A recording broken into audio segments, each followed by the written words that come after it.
Happy day बच्चों। यह है सैन एकेडमी पल्लीकरणी में आपका हार्दिक स्वागत। कक्षा 8वीं द्वितीय भाषा हिंदी के अंतर्गत व्याकरण में शब्द विचार हम पढ़ने जा रहे हैं। इससे पहले आप लोगों ने वर्ण के बारे में पढ़ा होगा। वर्णों को जो सार्थक स्वतंत्र समूह जो है उसी को ही हम क्या कहते हैं, शब्द कहते हैं। शब्द का यहाँ पर वर्गीकरण आज हम देखने जा रहे हैं। स्रोत के आधार पर, रचना के आधार पर, अर्थ के आधार पर और प्रयोग के आधार पर हम शब्द के भेद देखने जा रहे हैं। आइए सबसे पहले जो है शब्द के भेद। अर्थ के आधार पर जो है दो तरह का भेद किए जाते हैं। एक सार्थक शब्द है, एक निरर्थक शब्द। सार्थक शब्द का मतलब मीनिंगफुल होता है, निरर्थक शब्द का मतलब होता है मीनिंगलेस होता है। सार्थक शब्दों को जो है एकार्थी शब्द, अनेकार्थी शब्द, पर्यायवाची शब्द, विलोम शब्द और उत्पत्ति के आधार पर जो है तत्सम शब्द, तद्भव शब्द, देशज, विदेशी शब्द और रचना के आधार पर जो है रूढ़ शब्द, यौगिक शब्द, योग रूढ़ शब्द। इस प्रकार से प्रयोग के आधार पर जो है विकारी शब्द, अविकारी शब्द। इन सभी शब्दों का जो है परिभाषा के साथ में, उदाहरण के साथ में अगले स्लाइड जो आने वाला है उसमें हम एक एक को जो है थोड़ा ब्रीफली पढ़ेंगे। पहले जो है अभी शब्द की परिभाषा हम जानेंगे, फिर उसके बाद में जो है शब्द के प्रकार के बारे में जानेंगे।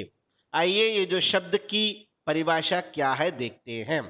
अक्षरों के मेल से बना वह जोड़ जिसका कोई ना कोई अर्थ जरूर हो वह शब्द कहलाता है। जैसे कब, तुम, आए, थे, यहाँ पर इत्यादि शब्द जो है ये सभी जो है शब्द कहलाते हैं। इन शब्दों से क्या बनता है, कोई ना कोई अर्थ जरूर होता है और सार्थक होता है, इसलिए इसको हम क्या कहेंगे, शब्द कहेंगे। ठीक है। दूसरे शब्दों में कहा जाए तो शब्दों को दो या दो से अधिक वर्णों के मेल से बनाया जाता है। जैसे अगर मैं बात करूं शब्द आम की, जैसे मैं बता रहा हूं, आप देखिए आम शब्द है। आम शब्द को आ प्लस म ये दोनों को जोड़ेंगे आम बन जाएगा। यहाँ आप देख सकते हैं आ और म ने मिलकर आम का निर्माण किया है। आम का अर्थ होता है एक फल जिसे खाया जाता है। उसी प्रकार वर्णों के सार्थक मेल को शब्द नहीं कहा जा सकता है। मेल का अर्थ होना आवश्यक है। मेल जो होता है वो जो शब्दों का, वर्णों का जो मेल जो होता है उस मेल का जो है अर्थ होना परम आवश्यक है। बिना अर्थ होने पर उसको हम शब्द नहीं कह सकते हैं। शब्दों को निम्न 4 आधारों पर बांटा गया है। अर्थ के आधार पर, प्रयोग के आधार पर, उत्पत्ति के आधार पर, व्युत्पत्ति के आधार पर, अर्थ के आधार पर शब्दों के भेद। इस तरह से हम जानेंगे तो शब्दों के जो अर्थ निकलते हैं उनके आधार पर शब्दों को वर्गीकृत किया जाता है। मूलतः ऐसे अर्थ के आधार पर शब्दों के 2 भेद हैं। एक होता है सार्थक शब्द, दूसरा होता है निरर्थक शब्द। सार्थक शब्द का मतलब होता है मीनिंग जो देता है उसको हम सार्थक कहेंगे।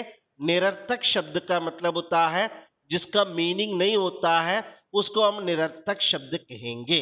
जैसे सार्थक शब्द के लिए कानपुर जगह का नाम है, गंगा आप जानते होंगे, ट्रेन, तारीख, मुलाकात, ये सार्थक शब्द कहलाते हैं। अब निरर्थक शब्द का मतलब क्या है, हे हो, मैं सा, फी मो, फुक्का, लेको, ये सब का जो है कोई मीनिंग नहीं होता है, इसलिए इसको हम क्या कहेंगे, निरर्थक शब्द कहेंगे। आइए अब अर्थ के आधार पर शब्द के भेद, ये बहुत ही जरूरी है आपके लिए, इसी में से ज्यादा प्रश्न भी पूछे जाते हैं। अर्थ के आधार पर शब्द के भेद जो है, पर्यायवाची शब्द, विलोम शब्द, एकार्थ शब्द, अनेकार्थी शब्द, श्रुति सम भिन्नार्थक शब्द, इसका एक एक का जो है विस्तार से हम पढ़ने जा रहे हैं। आइए देखते हैं। और प्रयोग के आधार पर जो है शब्दों के भेद को जो है यहाँ पर बताया गया है। किसी भी भाषा की सबसे छोटी इकाई शब्द ही होते हैं, इसलिए शब्दों के प्रयोग को सबसे ज्यादा तरजीह दी जाती है। प्रयोग के आधार पर शब्दों के कुल दो भेद हैं। विकारी शब्द है वे शब्द जिनके प्रयोग से लिंग वचन कारक का परिवर्तन आता है, वे शब्द विकारी शब्द कहलाते हैं। जैसे लड़का, सुंदर, घोड़ा, दिल्ली, नेता इत्यादि। विकारी शब्दों के चार भेद होते हैं। संज्ञा का मतलब नाउन, सर्वनाम का मतलब प्रोनाउन, विशेषण का मतलब एडजेक्टिव, क्रिया का मतलब जो है वर्ब है। इस प्रकार से हम देखते हैं व्याकरणिक प्रकार के आधार पर भी शब्द के जो भेद जो है यहाँ पर चार बताए गए हैं। संज्ञा हाथी है, सर्वनाम मैं, हम, हमें, ये सब सर्वनाम है। विशेषण बड़ा, बड़ी, बड़े, छोटा, छोटी, लंबा, ये सब विशेषण है। क्रिया हस्ता, हस्ती, हस्ते। सभी शब्दों का लिंग वचन कारक परिवर्तन के कारण रूप जो है परिवर्तित हुआ है, अतः जो है इन्हें हम क्या कहेंगे, विकारी शब्द कहेंगे। विकारी शब्द का मतलब जिसका रूप बदलता है उसको हम क्या कहेंगे, विकारी शब्द कहेंगे। अब आइए नंबर 2 पर जो है अविकारी शब्द पढ़ने जा रहे हैं। अविकारी शब्द का मतलब जो है वे शब्द है जिनके रूप कोई परिवर्तन नहीं होता है, ऐसे शब्द अविकारी शब्द कहलाते हैं। जैसे तेज, धीरे, वहां, कब, ये सभी शब्द जो है अविकारी शब्द कहलाते हैं। अविकारी शब्दों के चार भेद होते हैं। क्रिया विशेषण है, संबंध बोधक, समुच्चय बोधक, विस्मयादि बोधक। क्रिया विशेषण का मतलब एडवर्ब है, संबंध बोधक का मतलब प्रीपोजिशन है, समुच्चय बोधक का मतलब कंजंक्शन है, विस्मयादि बोधक का मतलब जो है इंटरजेक्शन है। इस प्रकार से विकारी शब्दों को हमने देखा है। ये जो अविकारी शब्द जो है, अविकारी शब्दों के भेद भी जो है क्रिया विशेषण, संबंध सूचक, समुच्चय बोधक, विस्मयादि बोधक, निपात अव्यय, इनके बारे में भी अभी जानने वाले हैं। आइए जो है उत्पत्ति के आधार पर शब्दों के भेद, उत्पत्ति के आधार पर भी शब्दों के भेद जो है चार बताए गए हैं। तत्सम शब्द, तद्भव शब्द, देशज और विदेशी। संस्कृत से जो शब्द जो है हम एसिडिस हम हिंदी में प्रयोग करते हैं उसको हम तत्सम कहते हैं। तद्भव का मतलब जो है संस्कृत शब्दों को थोड़ा सा हम परिवर्तन करके बात करते हैं, उसका प्रयोग करते हैं, उस समय जो है वो तद्भव कहलाता है। देशज का मतलब जो है हमारे देश में जो शब्द का प्रयोग किया जाता है उसको देशज कहते हैं। विदेशी जो वर्ड जो है उन शब्दों को जब हम प्रयोग करते हैं उस समय जो है वो विदेशी शब्द कहलाते हैं। इस प्रकार से मैंने आपको तत्सम और तद्भव बताया। तत्सम और तद्भव के लिए उदाहरण यहाँ पर लिखा गया है। देखिए तत्सम के लिए जो है जैसे मृत्यु, रात्रि, सत्य, ज्येष्ठ, दिवस, अग्नि, ये सब तत्सम शब्द का उदाहरण है। तद्भव का उदाहरण जो है मौत, रात, सच, बड़ा, दिन, आग, अंधेरा, तिनका, ऊंचा, धीरज, कान इत्यादि जो है तद्भव शब्द है।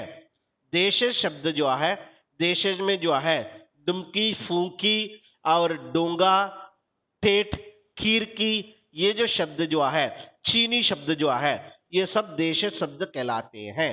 विदेशी शब्द जो है, फॉरेन शब्द जो है, डॉक्टर, गिरफ्तार, गरीब, बेगम, चाय और अलमारी इत्यादि शब्द जो है विदेशी शब्द कहलाते हैं।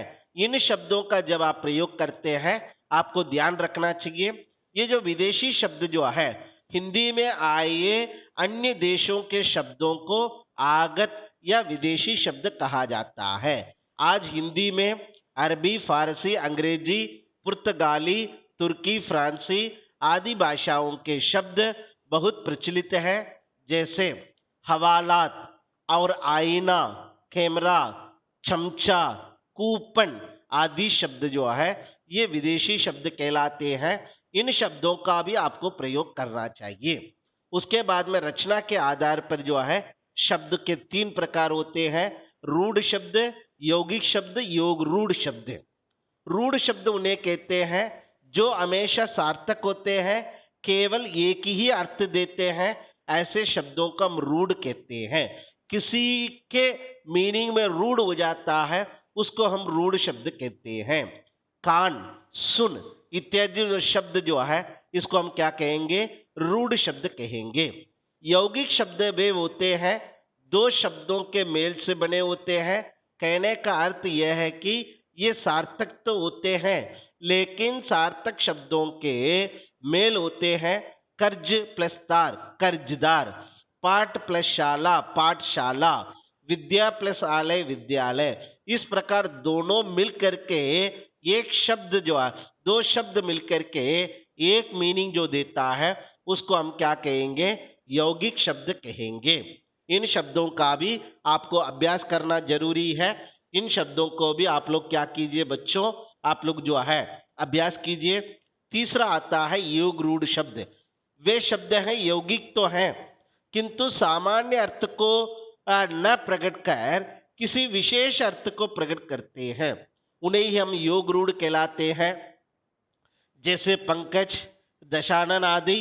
पंकज, पंक प्लस ज, पंकज सामान्य अर्थ में प्रचलित न होकर कमल के अर्थ में रूढ़ हो गया है, इसलिए हम क्या कहेंगे, इसको योग रूढ़ कहेंगे। किसी विशेष अर्थ में उसका जो है अर्थ प्रकट होने पर इसको हम क्या कहेंगे, योग रूढ़ कहेंगे। इस प्रकार से बच्चों आपको जो है शब्द विचार जो है सभी शब्दों को जो है आपको जानना जरूरी है और उनको अभ्यास कीजिए, उनको प्रयास कीजिए, यही शब्द विचार है। धन्यवाद बच्चों।